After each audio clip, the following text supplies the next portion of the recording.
नमस्कार, मी डॉक्टर कविता राणे. बुलेटिनमध्ये आपल्या सर्वांचं स्वागत. आजचा सकाळ, आजचा दिवस मुंबईकरांसाठी, महाराष्ट्रासाठी उगवला तो कालच्या घटनेच्या आठवणीनं. घटना आहे मुंबईमधल्या घाटकोपर परिसरात कोसळलेल्या होर्डिंगची. काल रात्रीपर्यंत या होर्डिंग खाली अडकलेल्या अनेकांना बाहेर काढण्याचं काम सुरू होतं, पण सकाळपर्यंत जी बातमी आली त्यानुसार या दुर्घटनेमधल्या मृतांचा आकडा 14 पर्यंत पोहोचला होता. त्यामुळे आजच्या सकाळी ही बातमी वाचल्यानंतर अनेक मुंबईकरांच्या काळजाचा थरकाप उडाला आणि अर्थातच पहिला प्रश्न उभा राहिला तो या दुर्घटनेला जबाबदार कोण. या दुर्घटनेमध्ये ज्यांचे जीव गेले, ज्यांचे प्राण गेले, त्यांच्या परिवाराचं काय झालं असेल याची आपण कल्पनाही करू शकत नाही. पण मूळ प्रश्न असा आहे की मुंबईसारख्या शहरामध्ये अशा दुर्घटना होत असतील तर याला जबाबदार असणाऱ्यांवर कारवाई होणार कधी. याच संदर्भातला NDTV मराठीचा स्पेशल रिपोर्ट.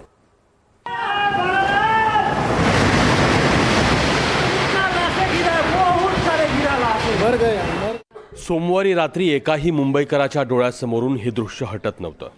हातातल्या मोबाईलवर ही दृश्य पाहत प्रत्येक जण हळहळत होता. आपल्या जीवाची अशी किंमत केली जाते याची चीड त्याच्या मनात होती. पण ती चीड तशीच मनात ठेवत मंगळवारी बॅग खांद्याला अडकवून तो घराबाहेर पडला. जाताना घाटकोपरच्या दुर्घटनेतील प्रत्येक नातेवाईकाचे शब्द त्याच्या कानात घुमत होते. 6-6:30 बजे से देख रहा हूँ. इंतजार करने के बाद मैंने आया तो देखा ये सभी गाड़ी दबी हुई था. वो बोर्ड के नीचे सब. क्या नाम है उनका जो दबे थे? उसका करण मौर्य नाम है. करण मौर्य के परिवार वाले कहाँ? उनके परिवार, बीवी बच्चे सब यहीं पे रहते हैं. उसके फैमिली को भी नहीं पता चला मेरा आदमी कहाँ पे है कहाँ पे नहीं है, ये तक अभी तक नहीं पता चल पाया है. हाँ, अभी तक नहीं पता चला. कल शाम लगभग 5:30-6 बजे के लगभग से दबी हुई है. और ड्राइवर भी? हाँ, ड्राइवर किधर है वो तो नहीं पता है. मैं पूरा राजावाड़ी ढूंढ के आया, वहाँ तो मेरे को मिला नहीं. इसके लिए मैं पता करने के लिए इधर आ गया हूँ. अभी यहाँ भी अभी कुछ पता नहीं चला है कि अभी ड्राइवर है किधर. सोमवारी दुपारी मुंबईत वातावरण अचानक ढगाळ झालं. सोसाट्याचा वारा सुटला. धुळीने अवघा आसमंत व्यापला आणि अवघ्या काही क्षणात पाऊस बरसायला सुरुवात झाली. पावसाने बेसावत गाठल्यानं प्रत्येकानं दिसेल त्या छताखाली आसरा घेतला. घाटकोपरच्या छेडानगरच्या जंक्शनवर पूर्व द्रुतगती मार्गाला लागून असलेल्या या पेट्रोल पंपावर अनेक गाड्या येऊन थांबल्या आणि काही कळायच्या आत धाडकन आवाज आला.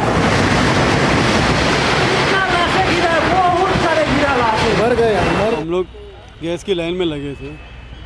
भांडुप जाने का था मुझे, तो मैं बोला गाड़ी में गैस नहीं था, तो बोला इधर ही लगा लेते हैं, यहाँ से भर के निकल जाएंगे. अब गैस की लाइन लगाते आगे सड़क थे, हम लोग की गाड़ी यहाँ बीच में आ गई. और वो अचानक से आंधी तूफान आ गया तो गाड़ी कांच चढ़ा के अंदर ही बैठ गया. अंदर बैठ गया. अब आंधी तूफान गया, उसके बाद में बारिश चालू हो गई. अब बारिश भी ऐसी ज़ोर से बारिश आ गई कि उतर ही नहीं सकते थे हम लोग गाड़ी के अंदर. अब वो अचानक ही वो कहाँ से वो होल्डिंग गिर गया, सीधा टब के ऊपर ही गिर गया और टब थोड़ा बैंड हो गया. हम लोग अंदर ही फंस गए. अब वो साइड की कांच तोड़ के हम लोग वहाँ से बाहर निकले. पोलीस आणि अग्निशमक दलानं बचाव कार्य सुरू केलं. पहिल्या 4 तासात 50हून अधिक जणांना बाहेरही काढलं. पण पेट्रोल पंपाच्या मधोमध अडकलेल्या लोकांपर्यंत पोहोचणंही शक्य होत नव्हतं. होर्डिंगचा लोखंडी सांगाडा प्रचंड मोठा होता. तो बाजूला काढणं महाकठीण काम होतं. पेट्रोल, डिझेल आणि CNG पंप असल्यानं कटरचा वापर करणं शक्यही नव्हतं. टोटल 2 NDRFच्या टीम इथे आहेत. एका टीममध्ये 28 आणि एका टीममध्ये 25, असे टोटल 53 जण आम्ही इथे आहोत रेस्क्यूअर.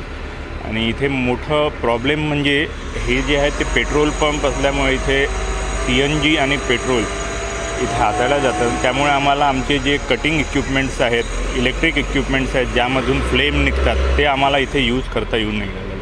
त्यामुळे आम्ही हायड्रोलिक इक्विपमेंट्स आणि मॅन्युअली काम करून राहिलो. सर्च आणि रेस्क्यू ऑपरेशन्स आम्ही हायड्रोलिक आणि मॅन्युअल इक्विपमेंटनी करून राहिलो. रात्री 8:30च्या सुमारास 3 मृतदेह बाहेर काढले गेले. त्यानंतर मात्र मृतांचा आकडा वाढतच गेला. सकाळपर्यंत मृतांचा आकडा 14 झाला.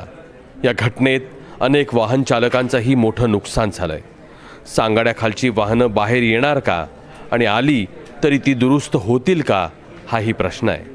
मृतांच्या नातेवाईकांना सरकारनं मदत केली आहे, ती तुटपुंजीच आहे. पण ज्या गाडीवर पोट भरायचं तीच चिरडली तर खायचं काय, हा प्रश्न अनेकांसमोर आहे. आणि त्याचं उत्तर ना महापालिकेनं दिलंय आणि ना मुख्यमंत्र्यांनी. जुई जाधवसह bureau report, NDTV Marathi, Mumbai.